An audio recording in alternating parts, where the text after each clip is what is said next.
મારું નામ અશોકસિંહ રામસિંહ મોરી। હું કરજણ તાલુકા વડોદરા જિલ્લા હળવદ ગામનો વતની છું। ગુજરાત સરકારશ્રીના તાજેતરના ખેડૂતલક્ષી વારસાઈ હક કમી દાખલના જે સુંદર અભિગમનો જે હાલમાં નિર્ણય લેવામાં આવ્યો છે તેનાથી સમગ્ર ગુજરાતના કિસાનોને સ્ટેમ્પ ડ્યુટીમાંથી ખૂબ મોટી રાહત મળેલ છે। પહેલાંની પ્રક્રિયામાં ખૂબ ગૂંચવણવાળી અને અટપટી હતી।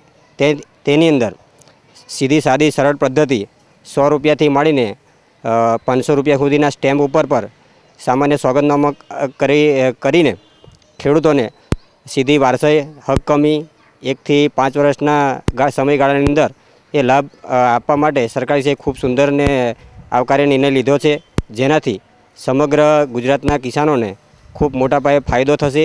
અંદાજિત 150 કરોડ જેવી ગુજરાત સરકારશ્રીએ આ સ્ટેમ્પ ડ્યુટી જતી કરીને કિસાનલક્ષી ખૂબ સુંદર અને આવકાર્ય નિર્ણય લીધો છે, જેથી અમે ખેડૂતો એને આવકારીએ છીએ। જય હિન્દ, જય ભારત।